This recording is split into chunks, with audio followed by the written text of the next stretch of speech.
We're here with Steve Corbett and Brian Ficker of the Chalmers Center for Economic Development, who just wrote the book When Helping Hurts, How to Alleviate Poverty Without Hurting the Poor and Yourself. Now guys, tell me, why did you write this book? 1 John 3:17 teaches us, if anyone has material possessions and sees his brother in need, but has no compassion on him, how can the love of God be in him? That verse presents a tremendous challenge for North American Christians because the reality of it is we are the richest people ever to walk the face of the earth, period. And so one motivation for the book is simply to help the North American church to do more. We've got to do more to express the fullness of Jesus Christ because that's what we're called to do as his body and his bride. The second motivation, however, stems from the fact that in the last several decades we have seen an outpouring by the North American church to try to help the poor to a greater extent, both internationally and at home. Unfortunately, a lot of what we see being done is out of step with the best practices that we're aware of from both research and from practitioners and even from just biblical insights about the nature of poverty and the human condition and about what poverty alleviation would actually look like. And so part of our motivation here is to try to help the North American church to, yes, do more, but to do so more wisely. I've had the opportunity over the last 20 years to kind of teach these ideas and train people in these, both in the context of a Christian Relief Agency, as a professor, as a staff member at the Chalmers Center. And it's been fun and satisfying to watch people kind of react to them like, whoa, why hadn't I considered that? Or, well, this is obvious, why didn't I see that before? And so for me, the book is simply an opportunity to make these ideas more accessible. It's something that people have been asking us to do. How can we get this out there more so more people can wrestle with it? So hopefully the book will help with that. What would you consider to be the main points of the book? Well, there's certainly a variety of them. Brian mentioned some of the complexity of poverty, and that's, if you don't get that straight, it's hard to move forward. We in North America often focus on the kind of the material aspects of poverty, the physical manifestations, and the economic ramifications of poverty, which are all true and deep, but we miss other aspects of poverty. And so often in our responses, we are furthering aspects of people's poverty and making them poorer. Even on the surface, they might look like they're better off. One way I've seen this manifested is that we provide kind of a relief response, a provider-receiver response. We see somebody in need. Compassion of Christ moves us, and we just want to do something. And so whether it's the local deacon helping somebody that shows up, or somebody in our own churches, or the mission board doing something internationally, or short-term missions team, we get this provider-receiver model when that's really not the situation. It's not a crisis that calls for a relief response. There's something deeper going on and more long-term. And a corollary of that is that we should always start with what people have, the knowledge they have, the social networks they have, the resources they have, and build upon those before you bring in outside resources. And too often, I've seen now the North American church bring resources too soon and in too large a quantity, and in doing this squash a lot of what I think God is doing in people to engage them in overcoming some of their own issues and their own poverties. Another dimension of the book is trying to get the notion that good intentions are not enough. When we go to the doctor, the first thing the doctor does is try to diagnose what's wrong with us, because if he or she misdiagnoses the problem, he or she will apply the wrong medicine to that problem, can actually do more harm than good in the process.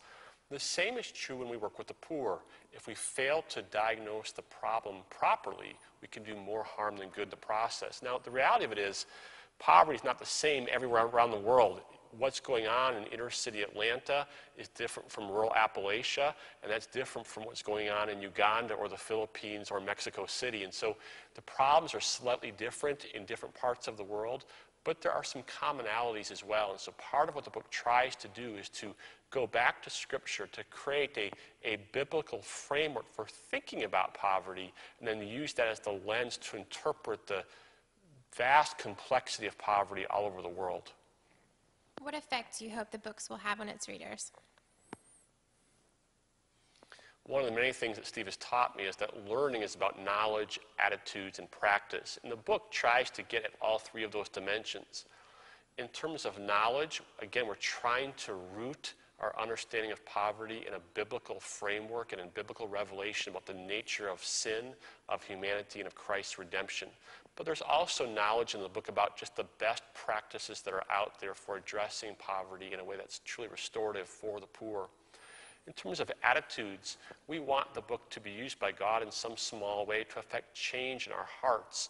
One of the messages of the book is that until we embrace our own brokenness, our own fallenness, our own sin, and our own need for Christ's redemption and healing, we're actually likely to do more harm as we work with the poor than good. And then thirdly, the area of practice. The book is full of practical ideas, principles, and then particular interventions the church can use to minister overseas, but also here in our own backyard amongst the poor in our own communities. And Brian earlier mentioned that good intentions aren't enough. I think the Proverbs, zeal without wisdom has some danger to it. And I've also noticed that there's this attitude of doing something is better than doing nothing. There's a problem, let's get out there, let's fix it. The reality is sometimes doing nothing is better than doing something that's harmful. And so this book, I think, hopefully will cause people to pause a bit and ponder a bit what's appropriate actions, what's wise zealousness. Certainly don't want people to be less zealous. Just want to have people engage in a better way.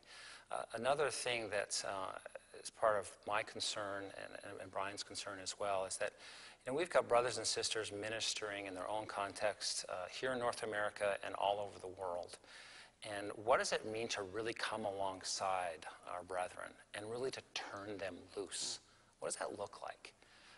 And I'm concerned about the pattern that's been unfolding in this past generation of, if I don't do it myself, if I don't touch it and feel it, it's not real. And while I can appreciate that to some degree, sometimes that's just selfishness.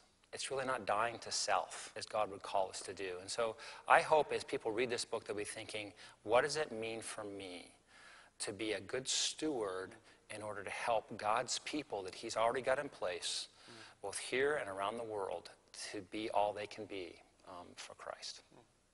Who did you write the book for? It's for the general guy in the church. It's for the lay folk. It's for leadership as well. Whether you're the youth pastor responsible for kind of exposing young people to what God would have you do, the pastor, etc. But it's really written in a way. It's not an academic book. It's really meant for a very wide audience. Again, our hope is the church will do more, not less. Right. And so we don't want this book to be paralyzing. Rather, we want it to be an equipping book that moves the layperson in the pew, the deacon, the missions pastor, the short-term missions team leader, whomever it is in your church who's engaging with the poor. We want this book to be used by God to equip that person to do more, but to do so wisely. Our message is not that poverty alleviation should be left just to the professionals out there. Again, our view is the person in the pew is called by God to express the fullness of Jesus Christ to the poor just as he did. Thanks, guys.